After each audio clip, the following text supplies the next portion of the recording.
बिस्मिल्लाहिर्रहमानिर्रहीम। अस्सलाम वालेकुम नाज़रीन, आप देख रहे हैं प्रोग्राम कड़वी बात और मैं हूं जुल्फ़कार मीर। नाज़रीन, सूबाई असम्बली के इलेक्शन को लेकर अब आहिस्ता आहिस्ता जो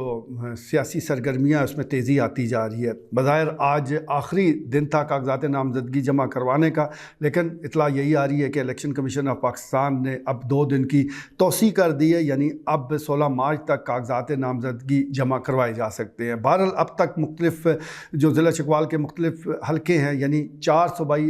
हलकों में जो इस तरह कागज़ात नामज़दगी जमा करवाए गए हैं, मुख्तलिफ सियासी जमातों से ताल्लुक़ रखने वाले जो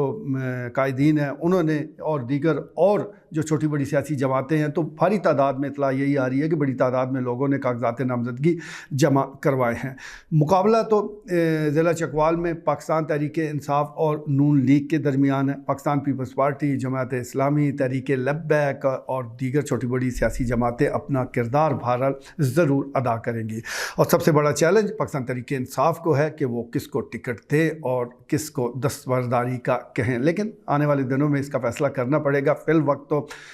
मुख्तलिफ़ हलकों में जो पार्टी है, पार्टी कायदीन है, उन्होंने 3-3, 4-4 लोगों को ग्रीन सिग्नल दिया है कि आप कागज़ात नामज़दगी जमा करवा दें और फिर मुशावरत के साथ फ़ैसला हो जाएगा, कुछ वक्त मिल जाएगा। तो PP 21 से यही ख़बरें आ रही है कि यहाँ पर भी सरदार आफ्ताब अकबर ने कागज़ात नामज़दगी जमा करवा दी हैं। इसी तरह मुस्लिम लीग नून की तरफ से चौधरी सुल्तान हैदर अली वो सिक्का बंद उम्मीदवार हैं, और इससे पहले जमात इस्लामी से तल्लुक़ रखने वाले मोहम्मद अशरफ आसफ़ वो भी कागज़ात नामज़दगी उन्होंने भी जमा करवा दी हैं। दीगर और भी कई ऐसे लोग हैं जिन्होंने यहाँ पर इंटरेस्ट शो किया है, तो वो भी लाइन में लग गए हैं। अब देखते हैं कि पार्टी किसको टिकट देती है या नहीं। और यहाँ पर सबसे ज़्यादा मसला वो पाकिस्तान तहरीक इंसाफ के लिए चौधरी तैमूर अली ख़ान ने भी इतला यही आई है कि PP 21 के लिए कागज़ात नामज़दगी जमा करवाए हैं और चौधरी अली नासिर भट्टी का भी नाम लिया जा रहा है। तो एक तवील फ़हरिस्त है तहरीक इंसाफ के जो कायदीन हैं और या उसके तहरीक इंसाफ के टिकट पर इलेक्शन में हिस्सा लेने वाले जो ख्वाहिशमंद हैं उनकी तादाद काफ़ी ज़्यादा है। और यहाँ पर आप कह सकते हैं कि पार्टी के लिए मुश्किलात होगी कि किसको टिकट देते हैं या नहीं। जहाँ तक हल्का PP 22 का ताल्लुक़ है तो मलिक तनवीर असलम सेठी पहले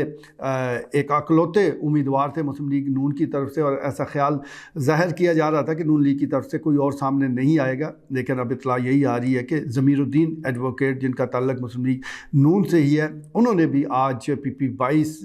पर अपने कागज़ात नामज़दगी जमा करवा दिए हैं, यानी उनको भी कहीं से सिग्नल आया है, उन्होंने भी कागज़ात नामज़दगी जमा करवाए हैं। इसी तरह अगर हम पाकिस्तान तहरीक इंसाफ की बात करें तो वहाँ पर भी 3-4 उम्मीदवार मौजूद हैं, जिसमें सर फहरिस्त राजा अफजल कालस है, राजा तारक अफजल है, और इसके साथ साथ पीर वकार हुसैन करूली हैं जो कि ज़िले सदर भी है, जबकि दीगर और कई नाम भी सामने आ रहे हैं। अब देखते हैं कि पार्टी टिकट किसको देगी, लेकिन फ़िल वक्त इन सब को ग्रीन सिग्नल दिया गया है कि आप कागज़ात नामज़दगी जमा करवाएं। सबसे दिलचस्प और सबसे बड़ा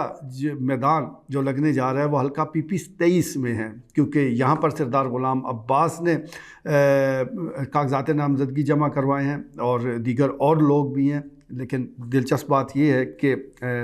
सरदार आफ्ताब अकबर ने भी हल्का PP 23 से कागज़ात नामज़दगी जमा करवा दी है। तो इसका मतलब ये है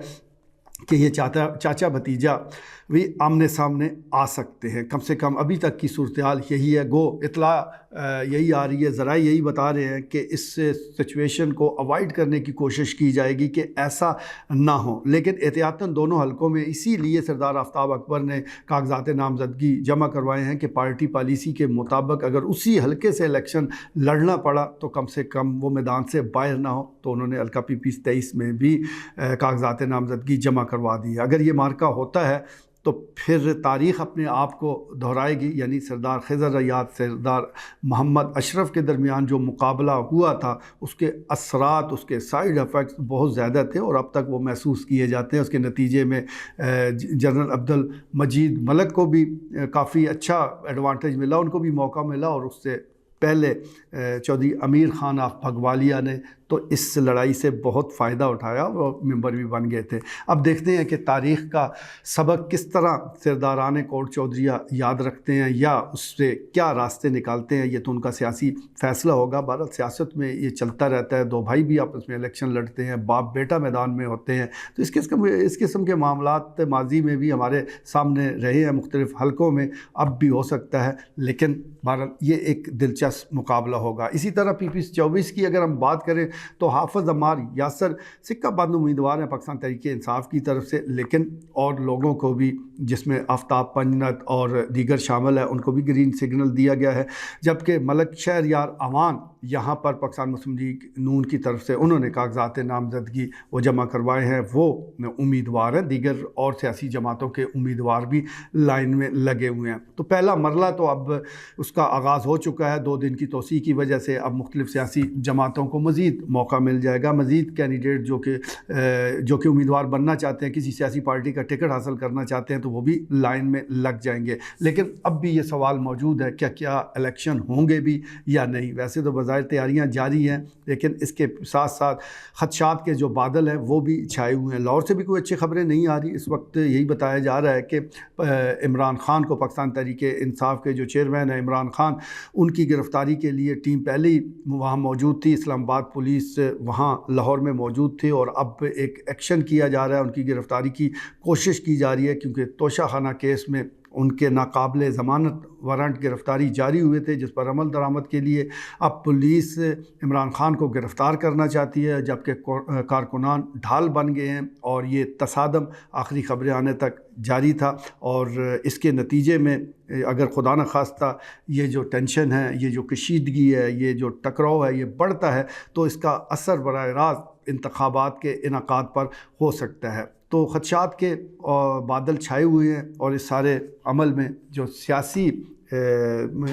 سیاسی معاملات ہیں وہ بھی آہستہ آہستہ آگے بڑھتے جا رہے ہیں۔ بہترین راستہ تو یہی ہے کہ انتخابات ہوں، پرامن الیکشن کا انعقاد کیا جائے، شفاف انتخابات کے نتیجے میں قوم جس کے حق میں فیصلہ کرے، اقتدار اس کو دے دیا جائے، تو سب کچھ ٹھیک ہو جائے گا، جمہوریت بھی کامیاب ہوگی، معاملات بھی درست ہو جائیں گے۔ لیکن پھر بات وہی ہے کہ یہ جو اقتدار کا چسکا ہے، یہ جس کو ایک بار لگ جاتا ہے وہ اپنی زندگی بھی اس کے اصول کے لیے داؤ پر لگا دیتا ہے۔ تو اس وقت یہی جنگ ہمیں نظر آ رہی ہے، اقتدار کی جنگ ہے جو عروج پر ہے، اور اس کے نتائج اب ملک و قوم کے حق میں کیسے نکلتے ہیں، اس کے لیے آپ بھی انتظار کریں، ہم بھی دیکھتے ہیں۔ آج کے لیے اتنا ہی، اجازت دیجیے، اللہ نے کے بعد۔